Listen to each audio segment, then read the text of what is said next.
What is going on, everyone? Welcome to another episode of Very Cold Lasagna, the podcast that houses a safe and open listening platform for casual, cold, and even the dumbest takes on the world of WWE, AEW, the NFL, and the wide world of pro wrestling and sports in general. I'm your host, DylanLasagna. Welcome to today's episode number 81 of this freezing cold podcast that is always housed in the very cold fridge, obviously virtually, of course, and it's also has the very cold lasagna that's also spicy as fuck. Today we got a good show for you all because we're here to talk about Super Wildcard Weekend, the 2021 edition, the 2021 NFL season that has the playoff contenders for this year. Obviously, this is the topic that started it all. That was the very first episode of Very Cold Lasagna last year, and once again, it is the topic 80 episodes later. Can you believe it? Can you believe it?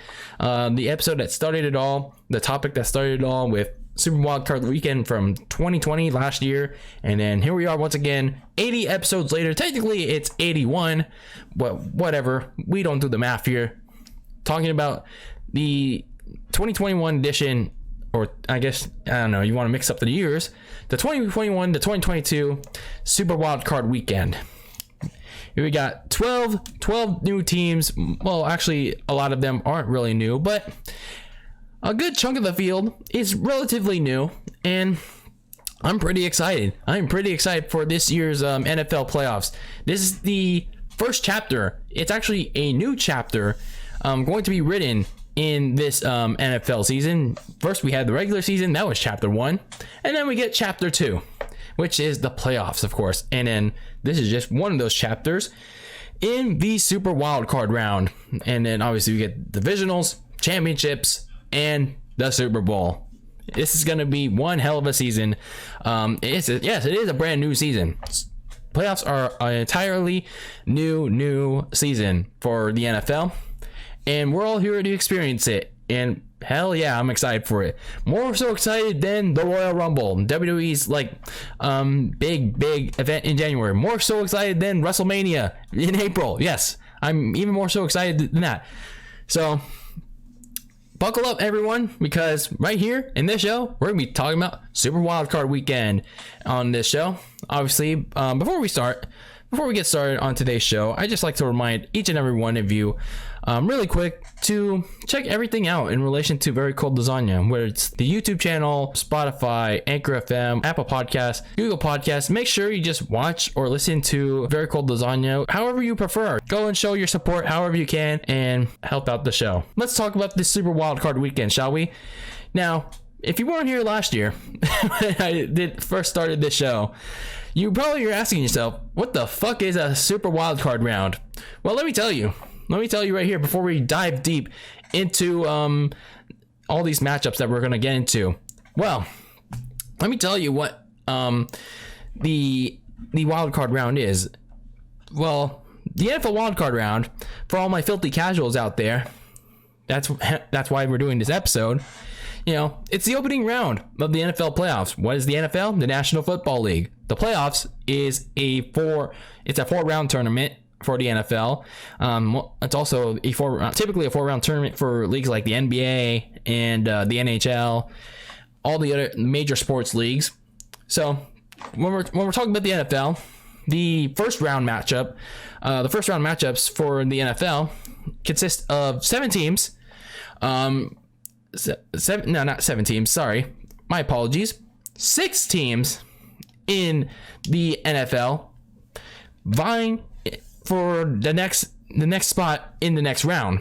So obviously the top seed in the conference gets the first round bye, while the other teams are just fending off for themselves. So in years past, like, there used to be only, I believe it was 6 teams total, and around I believe it was four teams only, 4 teams alone per conference that would just duke it out in the first round. And in other terms, the second seed also had the first round bye, while the first seed also had the luxury of the first round bye and home field advantage throughout the playoffs. So they get to host the entirety of the playoffs in their home stadium, at least until the Super Bowl. But obviously, like I said before, it's a new era. It's a new playoff format. So from the 2nd seed to the 7th seed in each conference. So 2, 3, 4, 5, 6, 7. So that's 6 teams. 2 goes up against 7. 3 goes up against 6. 4 goes up against 5. So 3 matchups per conference. You're getting a lot of like playoff gravy right there. And that brings us Super Wild Card Weekend. Super Wild Card, Ultra Wild Card. Look at this fucking wild card. So here we are once again. Super Wild Card Weekend. 6 matchups, 3 per conference.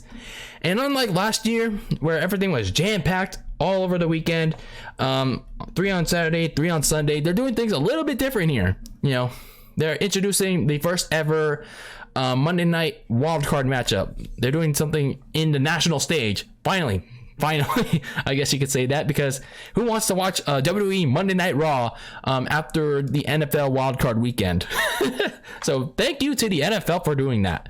The only thing is, though, the downside of having a Monday night matchup for the wild card round is that whoever wins that matchup gets a huge disadvantage, because they're going to be playing on short rest, whether it's on Saturday or Sunday. So big disadvantage there. So anyway, unlike last year as well, you know, this year feels like the playoffs. It really does. Last year, because of COVID-19, even though we still are technically in the COVID-19 pandemic, but last year when you were really in the knee deep of the pandemic, where you still didn't really have the vaccines yet, there were no fans, or there were like a very limited amount of like fans in the stands. But this year, this really feels like the playoffs. It's back to the norm, somewhat. You know, the fans are back in the stands, and it's going to make for a true playoff environment. It's going to get really rowdy in the stadiums, in all throughout the playoffs.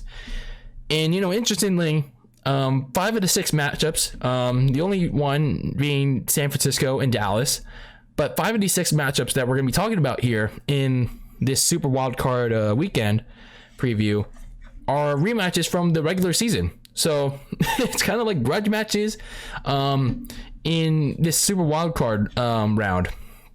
And 2 of these matchups are division rivalries, you know, one from the NFC West, one from the AFC East. So these are like the round 3. It's like the grudge match, pal.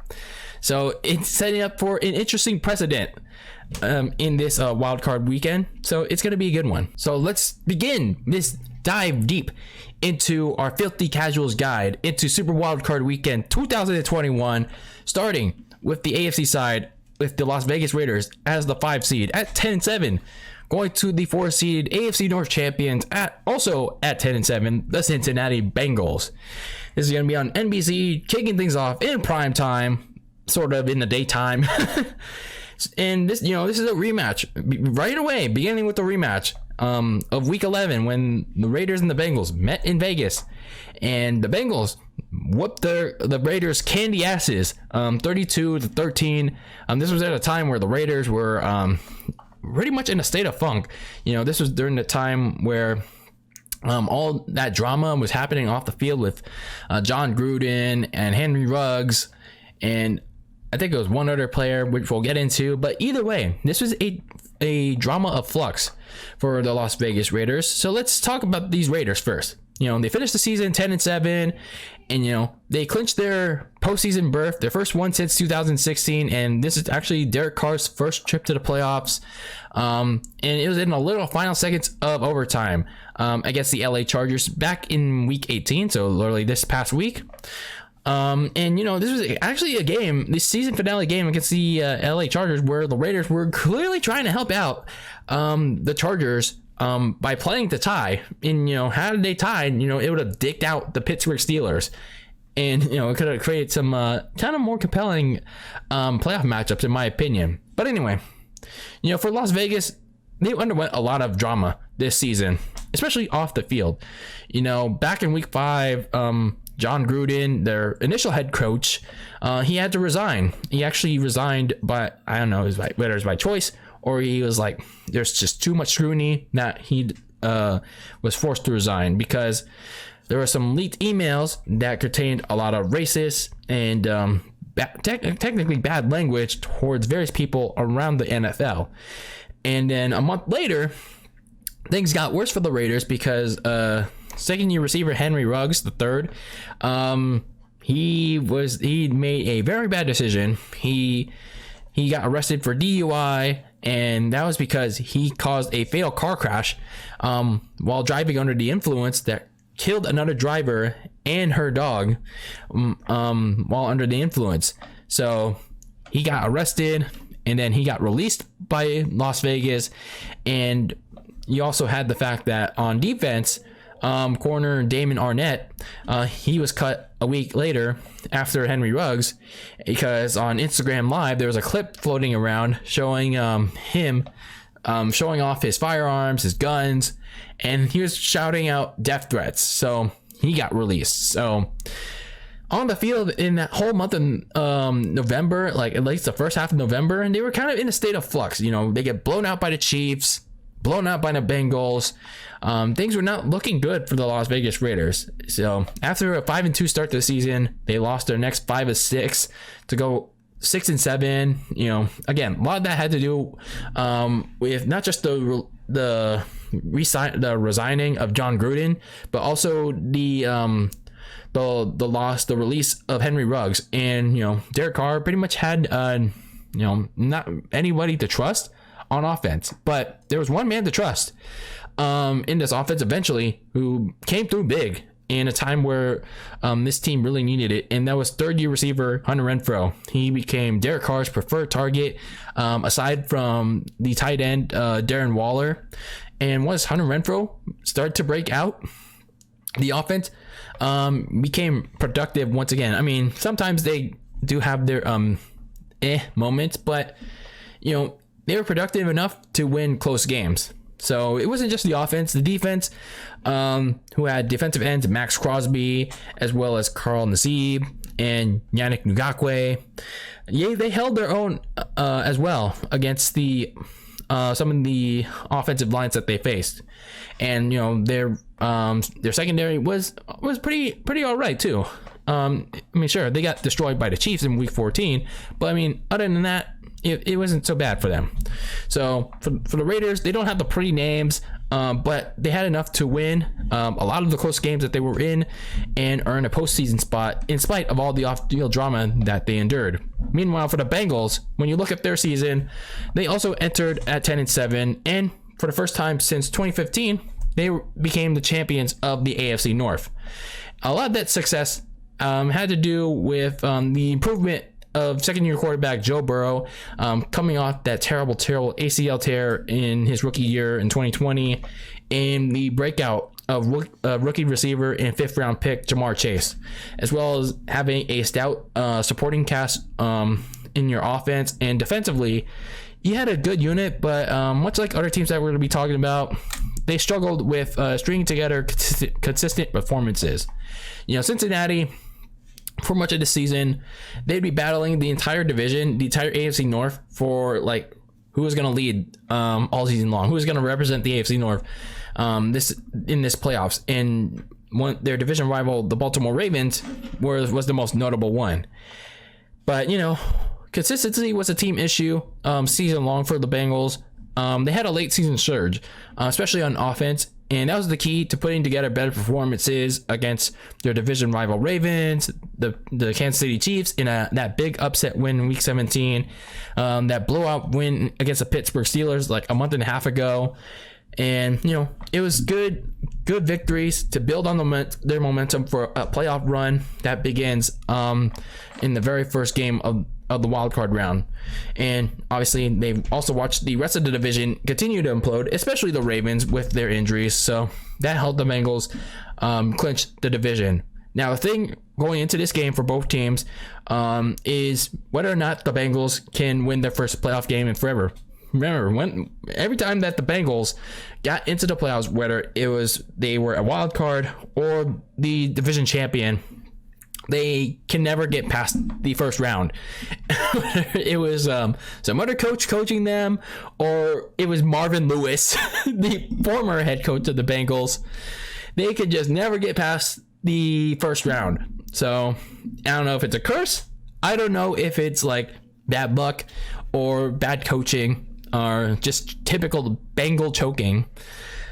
Can they get past the first round? Can they win their first playoff game in the first round? That remains to be seen. And for the Raiders, how are they going to follow up this emotional win against the LA Chargers in week 18? Emotions were still running high. They were like on the cusp of winning that game, actually tying that game, until the Clippers decided to call a timeout thanks to Brandon Staley, and then that changed their entire game plan to go ahead and just win this thing, baby. So a lot of emotions running high for this Raiders team, and they have to assure that they don't get too emotional, that they'll come back down to earth.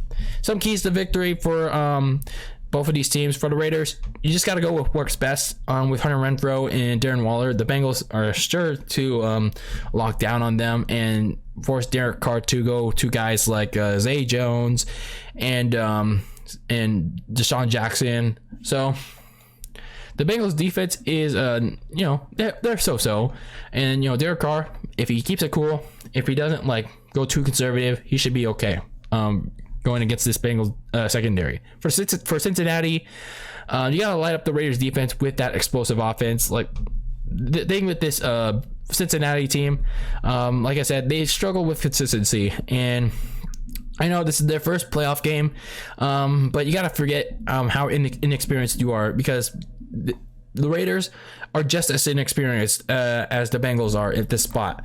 So for Cincinnati to beat this Raiders team, you gotta be in the air with your offense. Joe Burrow has a good game. Jamar Chase, T. Higgins, Tyler Boyd, pretty much just about everybody on this offense. So it could be a close game. It could be a blowout. But the Bengals, regardless, they have a better offense and they got a better quarterback. They'll take them to the next round. So next matchup we got on the Saturday slate, it'll be the nightcap. It stays in the AFC as the 6th-seeded New England Patriots take on the AFC East champion and their division rivals, the 3-seeded Buffalo Bills. This is going to be the nightcap on CBS, and it's round 3, the 3-match of their AFC East season series. Both these teams split their series in December. The Patriots beat the Bills 14-10 in a very windy and very unusual weather conditioned Orchard Park, New York, back in week 13. And the Bills exacted their revenge in Gillette Stadium 3 weeks later in week 16, 33-21. So this is going to be a very, very intense grudge match between both of these division rivals. For the Patriots, obviously we knew what was going on with them heading into the season, but in case you don't, they drafted quarterback from Alabama, Mac Jones, in the NFL draft last year, and pretty much it's going to be about how he was going to develop in the NFL. How was he going to perform in Bill Belichick's scheme? And it turned out he was pretty decent. He was pretty all right. At 10-7, he did well enough, and also the defense started to resurge as well. But it didn't always start that way. They went 2-4. They had some growing pains on both sides of the ball, but after that start, they went on a 7-game winning streak. Mac Jones played better football. He took care of the ball during that time. The rushing attack of Damian Harris, Ramondre Stevenson, the rookie, and Brandon Bolden, they were all thriving. It was a rushing attack that played well. Mac Jones was playing some good football and mistake-free football. The receiving game still much left to be desired, but it is what it is at this point. But the biggest key for this Patriots team in their winning streak was their defense. A defense led by standouts J.C. Jackson, Matt Judon, and the rookie Christian Barmore. They were scaring opposing offenses, and they were generating a lot of pressure against them. It was also during the 7-game stretch where they defeated the Bills, like I said before, who were in the midst of a mid-season identity crisis. They briefly held a lead against the Bills in the AFC East after the Bills were losing a odd amount of games. But, the Patriots wound up to have a late season slump in December. They would lose costly games to the Colts, and then they would lose to the Bills at home after their bye week in week 14. And that Bills loss in week 16 ended up being the most costly one because they would lose the lead to the AFC East back to the Bills. And then most recently in Miami in week 18, they would lose. And Mac Jones didn't look particularly good. He turned the ball over at least once or twice against the Miami defense. And, this is a Miami team that had just been eliminated from the playoffs, and they didn't have anything to play for other than their head coach Brian Flores. But they played much better than the Patriots did in this game. So they ended up succeeding the division to Buffalo, and still this is a Patriots team that can be feared, but these late season struggles are a little bit of a concern. Meanwhile, for the Buffalo Bills, they entered this 2021 season, one of the highly touted Super Bowl contenders in the offseason and in the preseason, after getting close to the Super Bowl but losing to the defending Super Bowl 54 champions, the Kansas City Chiefs, in the AFC title game last year. And even with ending the season at 11-6, they could still be that Super Bowl contender. The thing is, Josh Allen needs some help from everybody. He needs some serious help because Josh Allen is being tasked way too much to do everything. So when we're talking about the Bills season, they started 4-1, but they wound up losing some winnable games, especially the one in week 9, the Josh Allenception game, where he was just getting confused and dazed by his doppelganger Josh Allen in week 9 in Jacksonville against the Jaguars. And then the Bills would get single-handedly trounced by the Colts 2 weeks later by running back Jonathan Taylor in week 11 at home. That's embarrassing. And then it was during the stretch where they would win and lose some games, and then the offense would have some what the fuck moments, and Josh Allen would get into some funks. The running game had been non-existent, especially Devin Singletary, Zach Moss. The running game would not get going, and it forced Josh Allen to run the ball more with himself. In the receiving game, it was kind of disappointing, to be exact. I'm not sure what was going on with it, but something was kind of funky. So anyway, they get hold of the AFC East for much of the season. They had a pretty good margin of it, but like I said, the Patriots went on to hold on to it after the Bills were kind of losing a good amount for the Patriots to finally overtake the Bills for 1 week. And then the Bills would get it back, and then they would clinch it in week 18, and here we are. So this is a Bills team that can make a deep playoff run, but they got to help out Josh Allen. Sean McDermott's got to help him out. His offensive coordinator's got to help him out. His entire offense has got to help out Josh Allen and not make him do everything. I mean, the running game's doing much better. Devin Singletary is finally doing something. And the defense, even with I forgot who was the key corner that got injured, but the defense still remains one of the best. But the receivers got to lay on the line for their quarterback and get on space for him. When you're looking at some storylines for this game, it's Mac Jones' first playoff game. But the thing is he going to be able to deliver? I know it's a big tall task for him to lead you to the next round, and it's going to be tough. And the weather conditions in Buffalo, in Orchard Park, and I'm not sure if it's going to be windy like last time, but it's going to be freezing cold. It's going to be freezing cold still. So I don't know how that's going to affect both teams. Are they going to run it more again? Are they going to pass it? Is it going to snow? Who the hell knows? Now, for some keys to victories for both teams to win this game, to go to the next round, for the Patriots, run the ball down the Bills' throats. I mean, it worked week 13, but again, you had some pretty serious windy conditions in that game. In this game, you don't know what the hell you're going to get. But still, this is still a Bills team that lacks a strong run defense. And the Patriots, for what it's worth, they clearly exposed it on national television, even with the unusual weather conditions. And they still managed to do so in Week 16 back in Foxborough. So the Patriots, if Mac Jones still can't get anything going in that game, you can always run it down the Bills' throats. For the Bills, don't make Josh Allen do everything, please. You want to preserve him as much as you can for your deeper playoff run. So Stephon Diggs, Cole Beasley, Gabriel Davis, Devin Singletary, pretty much just about everybody in that offense has got to do everything they can to support Josh Allen. It's that simple. The Patriots, they still have a strong defense that can pressure Josh Allen, that can force him into mistakes.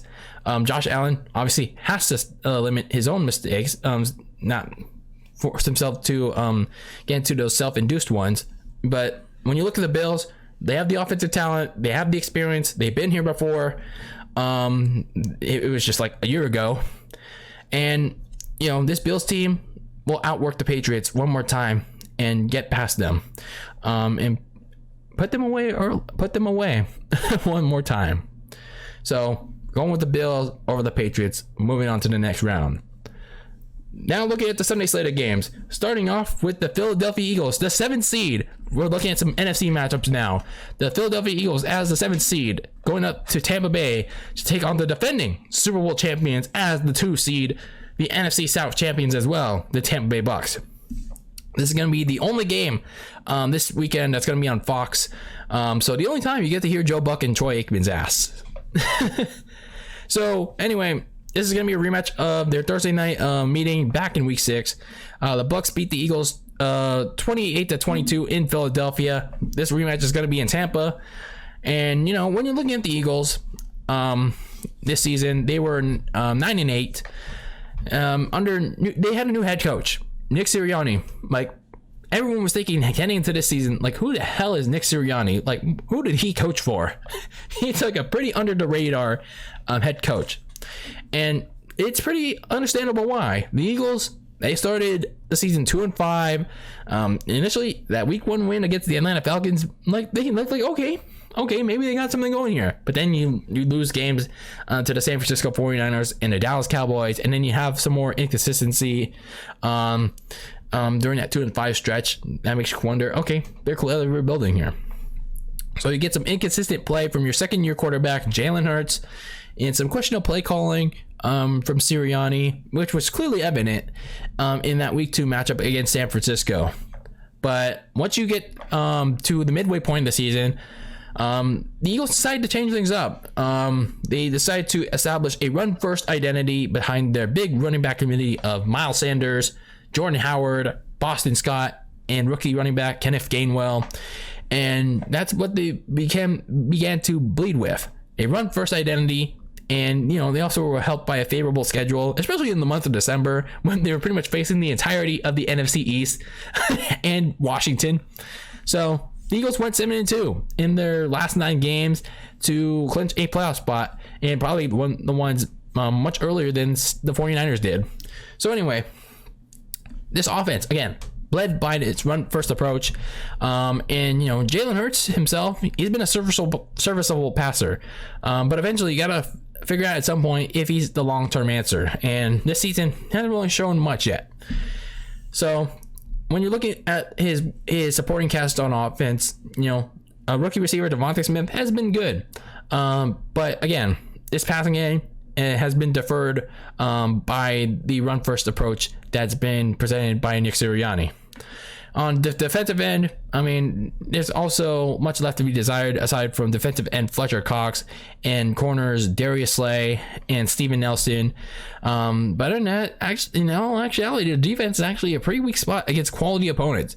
They've let up against better opposing receivers, and aside from Fletcher Cox, they lack their own powerful pass rush. So, going to this matchup against the defending champs, it's a pretty dicey one at best for this Philadelphia team. But you got a playoff spot, so that's all I can say for that.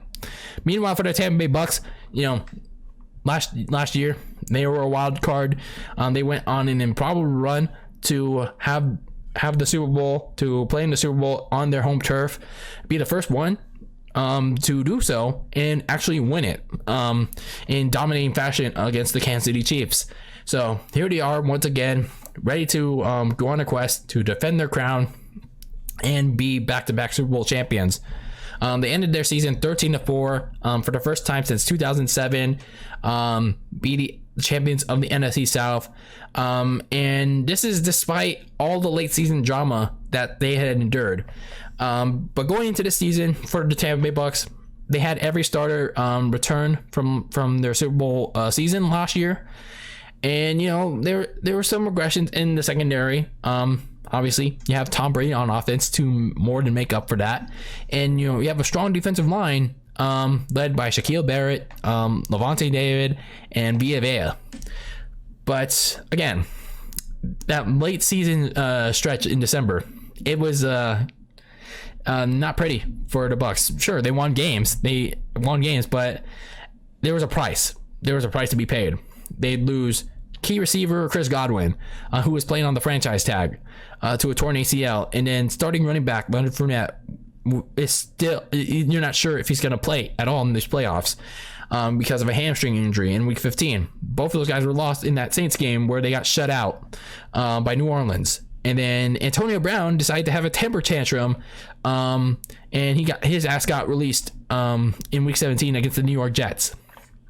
So for the Bucs, they still possess one of the top offenses in the NFL. I mean, you still got Ronald Jones at running back. You got a good receiving cast with Rob Gronkowski at tight end, Mike Evans, and then you also have a good backup tight end cast with Cameron Brate and OJ Howard. But in the receiving end, Mike Evans and your backup receiving wide receivers, it could be a little suspect. So going to this game for both teams, my question is, do the Eagles even stand a chance against Tampa Bay? Because when you look at that offensive line for the Eagles against Tampa's strong pass rush, Jalen Hurts is going to be running for his life. And then obviously this is the Bucs' first step to a title defense, and that begins at home. And, you know, they got 2 playoff games at home, so that remains to be seen. So some keys to victory for both teams. The Eagles, you have to trust Jalen Hurts to throw the ball. I mean, Tampa's run defense is too good for head coach Nick Sirianni to try and dial something up for his running back committee. So he's gonna have to trust in Jalen Hurts more to hurt the Bucs secondary, which is a weak spot for them.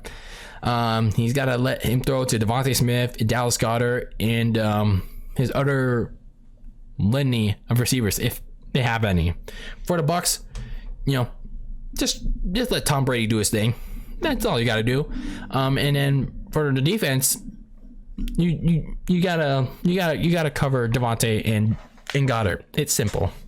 You know, when you're talking like who I'm going with, obviously it's the Bucs. I mean, the Eagles benefited from a very easy schedule, especially in December. They benefited on beat up teams, but that buck stops here. It really does against the defending Super Bowl champs. I mean, they're going to do all they can to shut down this run first approach, and Jalen Hurts is going to be forced to beat them by himself. I mean, what more do you need me to say? The Bucs stop the Eagles here. They're going to clip their wings at home. So in the afternoon slot, oh man, are you ready for this matchup? If you didn't hear it on my 49ers recap show on the midweek, you're going to hear it again. The 6th-seeded San Francisco 49ers take on the 3-seeded Dallas Cowboys in the mid-afternoon portion of Super Wildcard Weekend on a Sunday. Hell yeah! So, are you ready, kids? Aye, aye, Captain! I can't hear you! Aye, aye, Captain! Oh! Who ready for the Niners to get their ass whooped? I am Captain! Oh, man. Are you ready for this shellacking of a game to be on not just CBS, but on Nickelodeon too? I certainly am. So, here we are. This NFC wildcard game between the 6th-seeded San Francisco 49ers and the 3rd-seeded Dallas Cowboys, the NFC East champions. You know, for the 49ers, this is the final part of their delusional playoff prophecy. You know, for 49er fans, I mean, good. I'm glad you might be happy that they're in this playoff spot in the first place. I mean, because they actually did. You know, they had a shitty start at 3-5, and then they went on to win their last. I think it was like 7 of not 7 of 9 games. I can't do math. I'm sorry, but they went on to win a good chunk of their final games to actually make a delusional playoff push. And this was despite Jimmy Garoppolo and a very, very suspect secondary, very suspect corners, very suspect safeties, but a very good defensive line. So they managed to complete this backdoor playoff prophecy and actually backdoored their way into the NFC playoffs, thanks to beating the LA Rams in Week 18 and thanks to Matthew Stafford choking it away. So here comes the second part of this delusional playoff prophecy. I've been telling you all, especially the Niners, for weeks. Here comes part 2, if it indeed happens. Getting super smashed in the first round by a Dallas Cowboys team that, you know, for as much as they've been inconsistent for weeks and months, you know, they still possess a good offense and a better quarterback than Jimmy Garoppolo. So again, this game is going to be on a network that is very deserving of this game, Nickelodeon. So you all know which network I'm going to be watching this game. You know, you all know which network I'm going to be watching my Niners on Sunday. So going into this game for the Dallas Cowboys, it was a very interesting season for them. You know, they actually had a lot of questions about Dak Prescott and how they would perform after a devastating ankle injury last year in Week 5 that ended his season. Like, don't watch the video. It's pretty brutal if you've never seen it before. But anyway, you know, for the Cowboys, they were very fortunate. They're very happy in Week 1 of the season that Dak was back to his pre-injury form, playing like as he never got hurt. And you know, the Cowboys we're back to normal somewhat. Despite losing the opening game against the Tampa Bay Bucs on a field goal, they managed to win 6 straight. You know, they managed to win 6 straight, and then you get the news that Dak suffered an ankle injury during the Patriots game, and then even after the bye, he can't play against Minnesota. It was a critical Week 8 tilt that would, I guess it would mean something in terms of tiebreakers, but nonetheless, when he came back, they would go on this losing stretch against the entirety of the AFC West, and you know, it would enter a little slump of sorts, but you know, they go 6-1 the rest of the way. They would get the 3 seed and as well as the NFC East. For the Cowboys, they boasted the following: you get a on paper talented offense that has a litany of weaponry. You get Dak at quarterback. You also got a good offensive line led by their Pro Bowl guard Zach Martin, and you get a good receiving core of Amari Cooper, CeeDee Lamb, Cedric Wilson, and Dalton Schultz. Unfortunately, they lost one of the receivers in Michael Gallup, so that's unfortunate for them. You also got a defense that has a really good defensive line and a good pass rush, and you got a secondary that's headed by its two-headed attack and corner Tyron Smith and defensive player of the year candidate Micah Parsons, linebacker. But the thing is, for the Cowboys, they have 2 glaring weaknesses. On offense, they have a little bit of an issue with consistency. You know, 1 week they're beating the brakes off of Washington, and then the next week they're struggling to get anything going against the Arizona Cardinals. These are just examples, but you know what I'm getting at here. Like, throughout the second half of the season, the offense was in this cycle of inconsistency. Dak would do good in one game, like he was he would slice and dice defenders and then score like a touchdown or two. But then the next week he would struggle. So it's like, what do you need him to do to like consistently win games? So for this Dallas team, both sides click in there and they have a good game. But if, let's say, the offense doesn't do well, then the entire team struggles. But if the defense doesn't do well, then the offense struggles too. So it's a matter of like everything clicking for the Cowboys to win games. And again, if the Cowboys offense struggles, then the rest of the team will eventually struggle too. But still, Cowboys are 12-5. They get the 3 seed in the NFC East. They decided to pound the pudding on the Philadelphia Eagles in week 18, which was pretty much a glorified tune-up match. Meanwhile, for the 49ers, their 2021 was pretty much like a crazy-ass roller coaster ride. But heading into their season, they had a lot of their questions to answer for their own. How would they bounce back from all the injuries from the 2020 season? How would the defense look with new coordinator DeMeco Ryans and Richard Sherman was not there anymore? And would they see their third overall pick and rookie quarterback Trey Lance play or start any games at some point? So you get some questions answered, but then you also get, again, this tale of two halves during this season. You get a 2-0 start, but then you proceed to lose the next 4 or 5 games. And a lot of that had to do to either questionable decisions by Kyle Shanahan during the game, or the bad play of the secondary, or starting quarterback Jimmy Garoppolo. So a lot of that losing early in the season had to come down to all three of those factors, especially the secondary and Jimmy G. That's why we call him Jimmy Garbage Fail. So anyway, the second half of the season was where like they decided to start winning games for just the fuck of it, instead of like, oh, let's see what Trey Lance has to offer. So they win their final 7 or 9 games, and then when they beat the Rams in week 18, and thanks to Matthew Stafford choking an interception to Ambry Thomas, that's when they officially get the backdoor slide into the playoffs as the 6th seed. So they're 10-7. They get the 6th seed.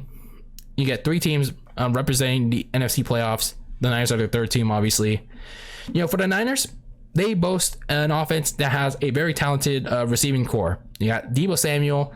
He actually recently won the Nickelodeon Valuable Player for Week 18, so that's something, I guess.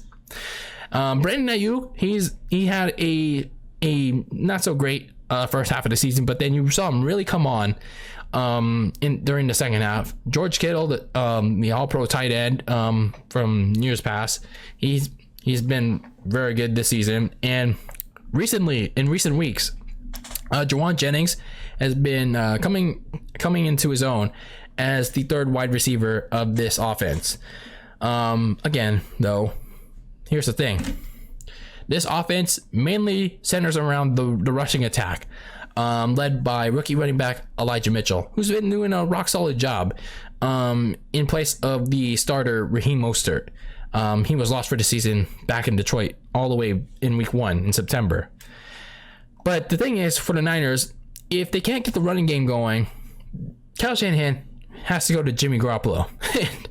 That could be a 50-50 train wreck right there. And there's reason why Jimmy Garoppolo has been called Jimmy Garbage Fail on this show, because he has a tendency to either be like a slice and dice quarterback, like he can throw good, he can do good throws, but then there's a big tendency where you just stand in the pocket as he stuck to the ground like his feet were super glued. And then he has those bad traits where he holds onto the ball for too long, where he takes the sack, or he decides to not to move in the pocket, or not do anything with the ball. He also overthrows his receivers, and a lot of times he throws it too high, where the receiver's knees get knee busted, and he plays kind of erratically, and his erratic playmaking often leads to turnovers. So he has gotten it under control in recent weeks, aside from the Tennessee Titans game. But when those bad traits show for Jimmy Garbage Fail, it puts the Niners in bad positions, or it changes the momentum of the entire game against the 49ers. So defensively, they have a talented front seven. You got a defensive line led by Nick Bosa and Eric Armstead. And, the rest of the defensive line has really broke out in the second half of the season. You got reserves like Arden Key, Sansa Mubuka, Jordan Willis. They have been really helping out, generating pressure against opposing quarterbacks. Like, D'Amico Ryans has been doing a stellar job with this defensive line.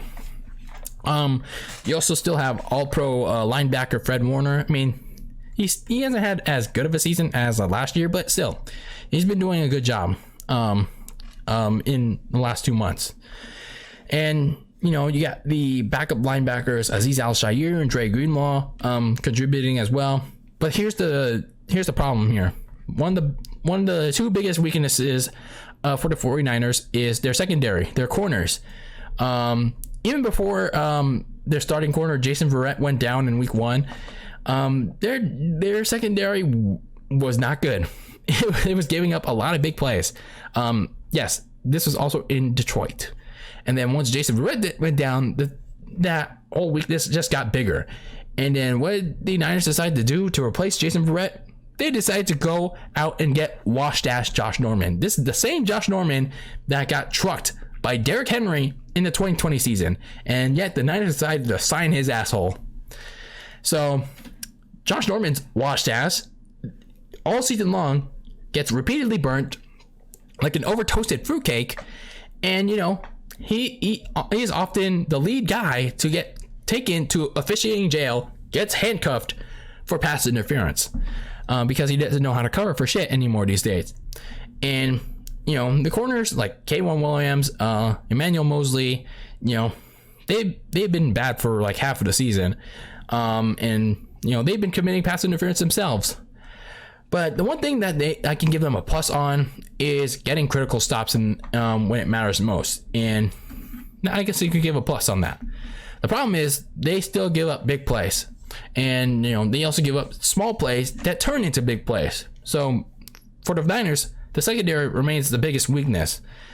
But, they have some future hope with rookie corner Ambry Thomas showing development, and the veterans Emmanuel Mosley and K'Wan doing better late in the season. So this team boasts a talented core on both sides, but two glaring weaknesses in Jimmy G and the secondary. It could hinder them from achieving playoff success. So some storylines heading into this game. You gotta keep an eye on how Trent Williams is gonna be, how healthy he's gonna be. He plans to play Sunday in Dallas, but you just gotta keep an eye on how healthy he's gonna be. This is going to be an interesting matchup between Cowboys linebacker Micah Parsons against the 49ers offensive line. Micah Parsons usually tends to go on the right side. So yeah, Tom Compton and I'm not sure if it's Lincoln Tomlinson or Daniel Brunskill that's on the lined up with Tom Compton, but good luck with that. So some keys to victory for both teams, starting with the Cowboys. You got to fluster Jimmy G with the furious pass rush. They fought a really good defensive line led by DeMarcus Lawrence and Randy Gregory. And the Niners offensive line, they could face some trouble against them.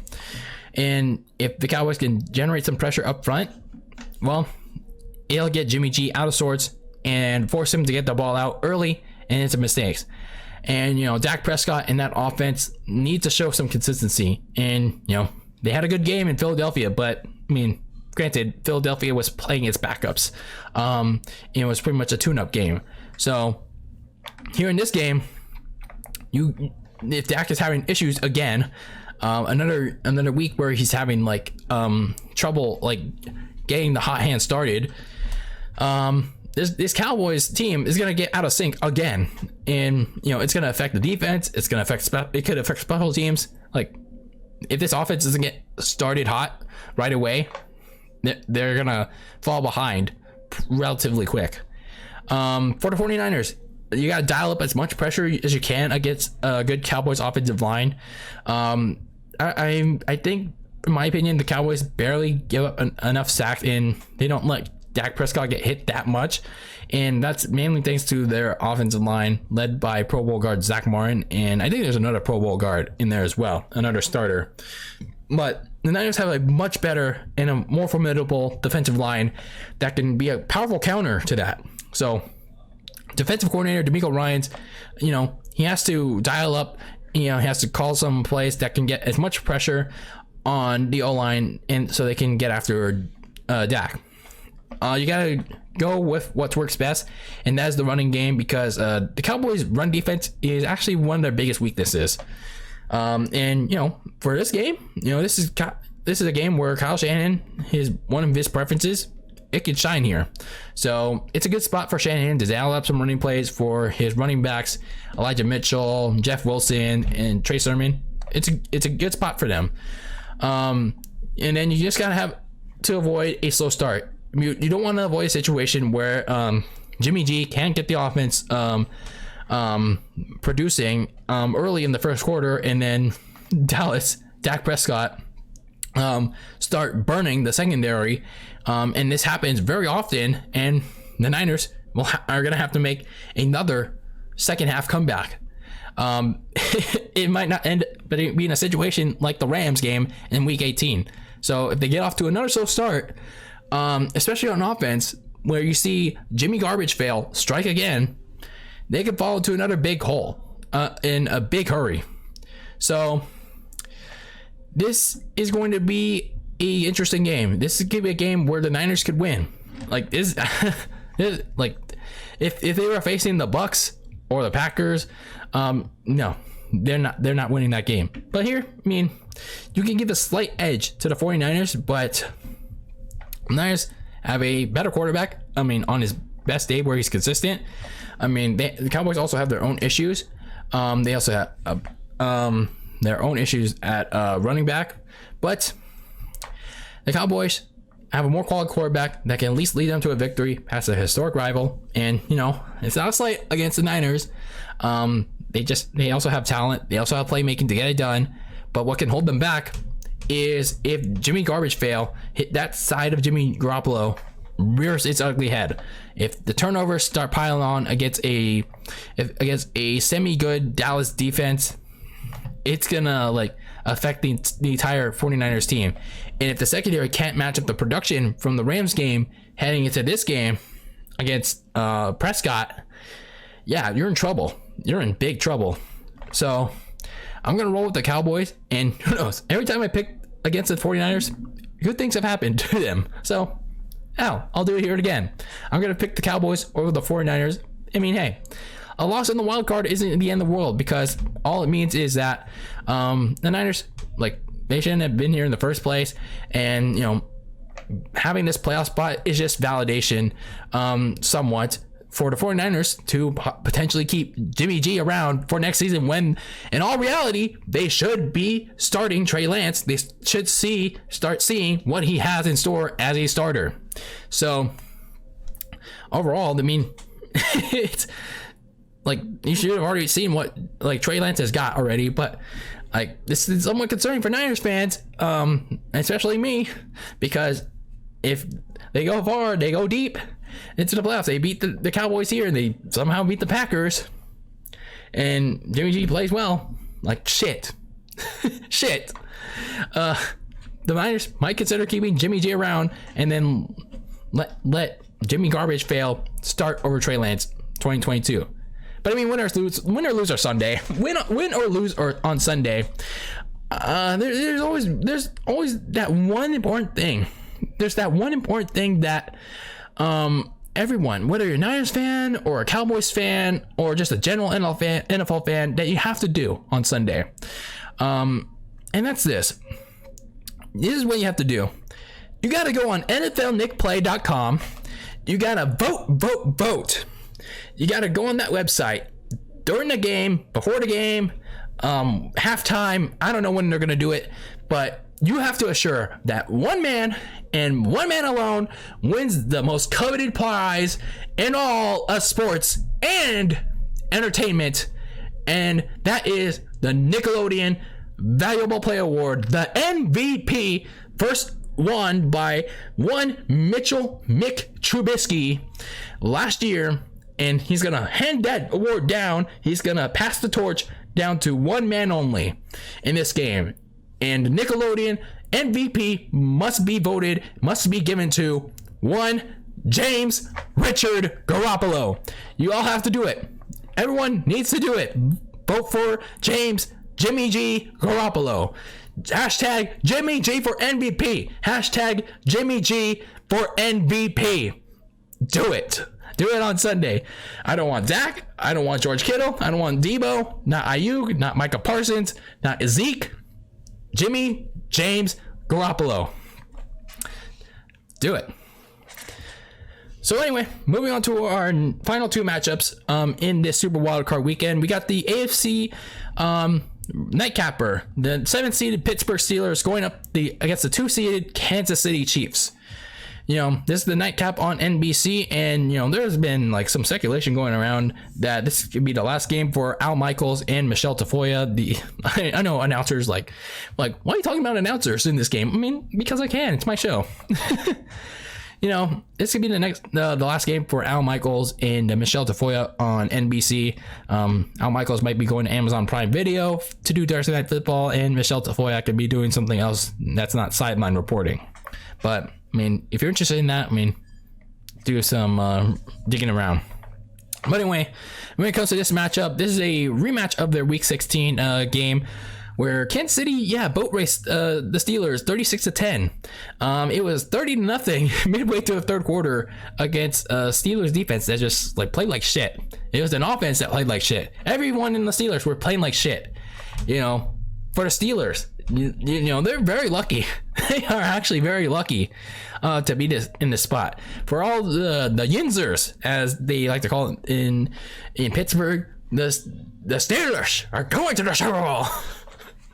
Anyway, I'm just kidding. But, you know, they're entering this one and done playoff spot, 9-7.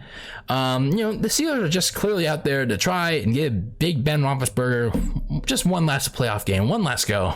Honestly, it should have been last year where they got boat raced by the Cleveland Browns. But anyway, they're here. I guess they want Big Ben to like rejoice in the fans one last time, even if it was on the road. But it is what it is. You know, the Steelers got off to a 1-3 start, primarily due to Big Ben Roethlisberger. I mean, no disrespect to him, but he's washed as hell. But after that, the Steelers would win 4 straight, but they would also tie with the Detroit Lions in a game where Ben Roethlisberger didn't play because he tested positive for COVID, and Mason Rudolph was ass cheeks in that game against Jared Goff. So anyway, the Steelers, after that tie against the Lions, they would go on another bad 3-game stretch, and that was like symbolized by that blowout against the Cincinnati Bengals. And then they would end the season with another 50-50 stretch. But the Steelers, by the final week of the season, they were somehow still in the stretch. You know, the Baltimore Ravens were struggling like fuck. The LA Chargers were, well, you know, going full LA Clippers mode. They were choking. The Indianapolis Colts, I mean, they had one of the top wildcard spots locked up, but they had just lost a critical matchup to the Las Vegas Raiders. And, you know, if they lost one more, had they lost to the Jacksonville Jaguars in the final week, yeah, they were going to be on the outside looking in. So, you know, when we got to the final week of the regular season, the Jaguars actually ended up beating the Indianapolis Colts, thanks to the Colts choking it up on offense. And, you know, the Steelers took care of business in a pretty sloppy game that saw the Steelers win in overtime 16-13 against Baltimore and essentially eliminated their injury depleted selves. So all they had to do was watch the Sunday night season finale between the Chargers and the Raiders, and, you know, they were getting pretty close to getting eliminated themselves. You know, the Raiders, like I said, clearly playing for the tie against the Chargers, but head coach Brandon Staley fucked that up, and then the Raiders then played for the win. So the Steelers are in the spot thanks to the Jaguars and the Raiders. So they at least get one last playoff berth for Big Ben. And, looking at the Steelers team, they're actually pretty offensive. They're pretty offensive when you look at it. Big Ben, like I said, he's well past his prime. He's washed as all hell. His throws are like very inaccurate. He can't move like he used to around the pocket. So it's not looking good for Big Ben. He knows it's clearly over for him. The receiving game is also less than desirable, especially ever since one of their top receivers in Juju Smith-Schuster went down with an injury for the season. Chase Claypool, their second-year receiver, has been very disappointing in his second year, and Deontay Johnson has just been inconsistent. The two lone bright spots for the Steelers team is their rookie running back Najee Harris, as well as their rookie tight end Pat Freiermuth. The Mute. They've been two positives for the Steelers offense. Defensively, that's where Pittsburgh's strength is, on the defensive line. You got the Pro Bowl linebacker TJ Watt, who just tied Michael Strahan for the season record. And then you got Cameron Hayward on the interior defensive line. They generate continuous pressure on opposing quarterbacks, and they're hard to contain. But if they are shut down, then the entire defense struggles. But in theory, in essence, the defensive production can often be like underdone by the offense their lack of production, especially if Big Ben turns the ball over. So if Big Ben quickly turns the ball over, then the defense immediately has to trot back out there. So the Steelers may not have much of a chance in this game, but I mean, I guess they gave Big Ben one last playoff game, so that's something. So meanwhile, for the Kansas City Chiefs, they finished the season 12-5. They're champions of the AFC West once again, but here's the thing: they're playing in the first round. They're playing in the wild card. I mean, sure, they get an easy opponent, but they don't get that top seed like they have in years past. And going into the season, actually throughout the season, they just lost the Super Bowl to the Tampa Bay Bucs in a blowout. And heading into the season, this season wasn't as easy as in years past. They were at the midpoint of the season 3-4. The entire offense was struggling with consistency. They were Patrick Mahomes and his top receiver Tyreek Hill were not playing that good. Travis Kelce was actually the only decent player in that offense and during this bad stretch. But the defense, my God, the secondary was atrocious. They gave up a lot of big plays and a lot of points to their opponents. At one point, they got blown out by the Tennessee Titans, and that turned out to be the critical game that would determine the top seed in the conference. But, at 3-4, near the midpoint of the season, after that loss to the Tennessee Titans, they looked finished. They looked done. They looked benito. But, they turned things around. They won their next 9 of 10 games. They played much better eventually on both sides of the ball on the back end of the winning streak. And, they got some help from the Houston Texans in week 16, and they won the AFC West. So for the Chiefs, they still possess a powerful offense led by their big three in Mahomes, Hill, and Travis Kelce. And, their supporting cast as of late has been helpful in the last weeks too. And when the defenses shut down Tyreek Hill or Travis Kelce, the supporting cast for the Chiefs has been helpful. The rebuilt offensive line with the new additions in Kyle Long and Joe Thuney and tackle Orlando Brown, they've gelled together. They started to click together. The defensive unit for the Chiefs has gotten a little better in the second half of the season, but in the games against Cincinnati and Denver in the last 2 weeks of the season, it hasn't been good for them. They possess a good pass rush, but their run defense is notably weak, as indicated by that game against Denver in the final week.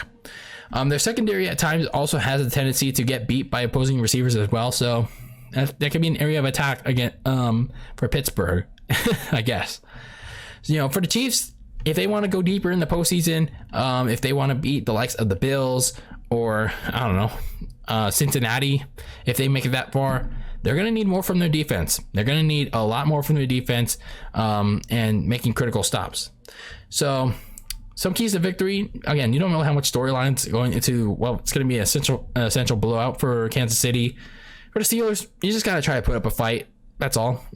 Like, more so than you did in Week 16. I mean, there's no chance in hell you're going to be slowing down Patrick Mahomes in the offense. But I mean, Big Ben's just got to play 10 times as harder. Like, they have to act as if this is going to be their last, like, Big Ben's last game ever. I mean, it's likely going to be, but they have to act like this is his last dance, his real last dance. This Steelers team has to play really hard for him if they want to make this game somewhat respectable for him to, like, go out with a bang with.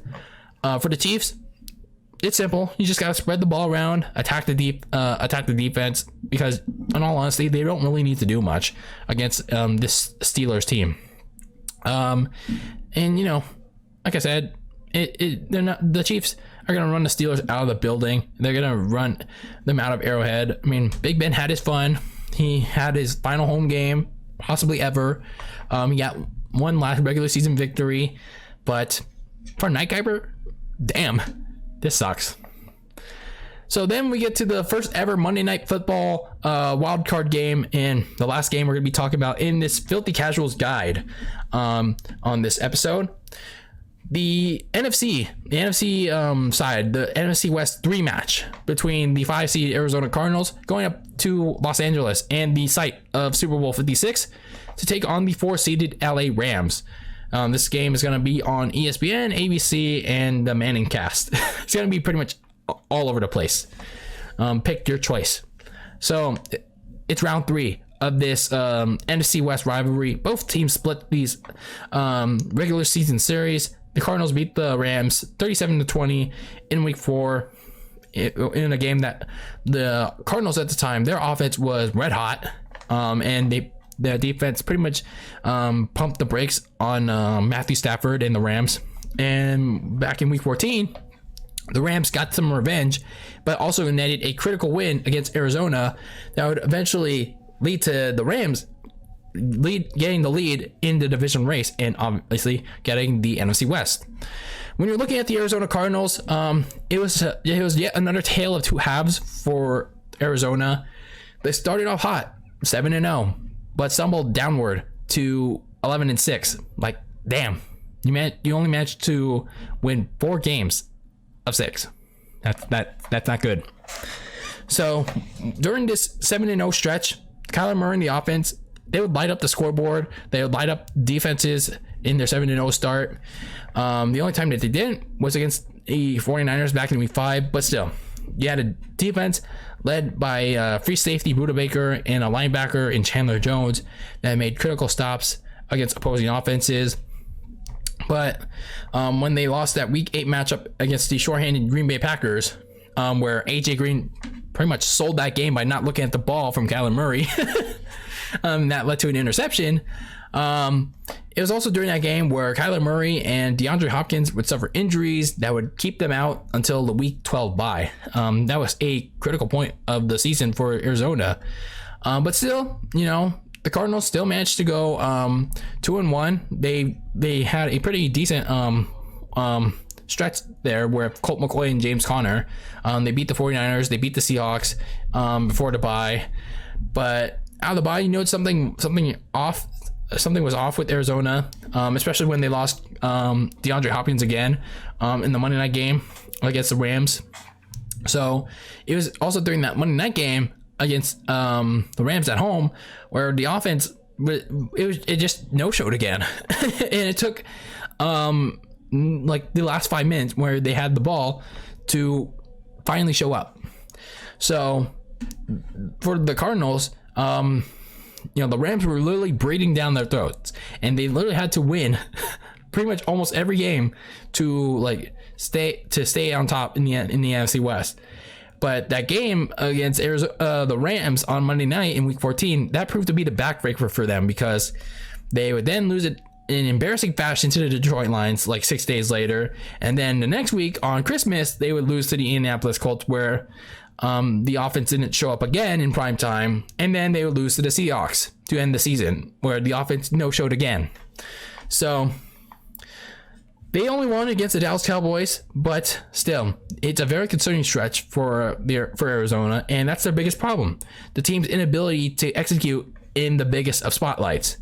When there's a game that has a lot of stakes in it, or it's just big in general, Kyler Murray and this entire offense mentally shrink.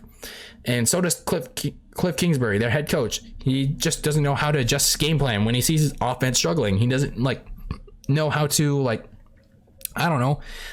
recognize what to do. For Arizona, going into this playoff game, just like the Rams, they're struggling too. They had a hot start with the talented team, but once they lost their first game, and they also lost DeAndre Hopkins and JJ Watt, two former Houston Texans that Hopkins signed last season, and then JJ Watt signed this season. They lost them to injury. They shrunk yet again. They're mentally shrinking at the worst possible time. Meanwhile, for the LA Rams, they're also 12-5. Oh, sorry, the Arizona Cardinals are 11-6, by the way. The LA Rams 12-5, another 12-5 team. We're getting a lot of them. They're the newly crowned NFC West champions, but they probably want to have been NFC West champions under better circumstances. Going into the season, they had a new quarterback in Matthew Stafford coming from the Detroit Lions. The Rams traded him last year for a bunch of first-round picks, and they also traded their old quarterback, Jared Goff, to Detroit as well. So this Rams offense is pretty fire. Matthew Stafford has a great connection, great chemistry with Cooper Kupp, and the offense pretty much runs through them. Halfway into the season, they were 7-1. They seemed poised to be the favorite to represent the NFC in the Super Bowl and become the second team in history to become the second team to play the Super Bowl in their home stadium. So it seemed that way. But they went on a 3-game skid that saw Matthew Stafford, his old traits, come back to haunt the Rams. If you want to get technical, you can call it Detroiting or Lions gonna Lions. Matthew Stafford began to commit turnovers. He intercepted the ball. He took some self-induced sacks that would put the Rams into big holes against the likes of the Titans, the 49ers, and the Packers. But it was also during the stretch where the Rams would trade for longtime Broncos linebacker Von Miller, so the Rams could get some help at the defensive line alongside their All-Pro defensive end Aaron Donald. And then they also added on the offensive end Odell Beckham Jr., who was just released by the Browns at the time after they couldn't find a trade partner for him. And it actually came at a good time for the Rams because their other receiver, Robert Woods, was lost for the season with an ACL tear just days before they faced off against the 49ers on Monday night in Week 10. So after this 3-game losing streak, they win their next 5 games, including the aforementioned Week 14 game in Arizona. And, the Cardinals continue to struggle. And the Rams, despite Matthew Stafford's turnovers, they would overtake the Cardinals in the NFC West. And sure, they lost to the 49ers in Week 18 because Matthew Stafford choked again. They won the NFC West thanks to Arizona also choking against the Seattle Seahawks. So for the Rams, again, they possess one of the best offenses in the NFL with Matthew Stafford and Cooper Kupp leading the charge.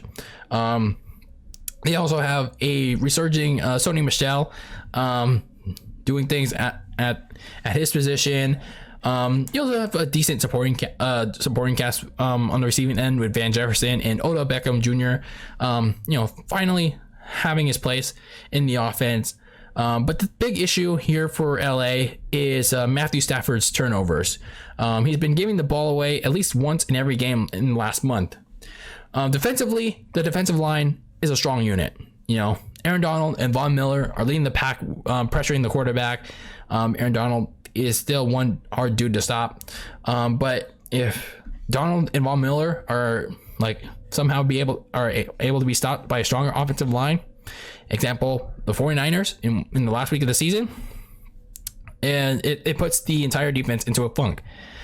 In the secondary, Jalen Ramsey has done a good job shadowing the receivers he's covered. However, if he attacks the middle, then that's when the Rams can get beat. So if the defense can play rock solid and Matthew Stafford can cut the turnovers, then the Rams can make a strong case to playing the Super Bowl on their home turf. So going into this game, it's a matter of which team is going to have the better bounce back performance after a sluggish week 18. The Cardinals, they didn't look good on offense. And defensively, they gave up 38 points to Russell Wilson and a Seahawks team that was already done with the season. They were already okay, we just want to go home. But then again, we also want to make sure that Russell Wilson stays in Seattle. So they were just the Cardinals were clearly looked like the team that was eliminated from playoff contention. But also the Rams too.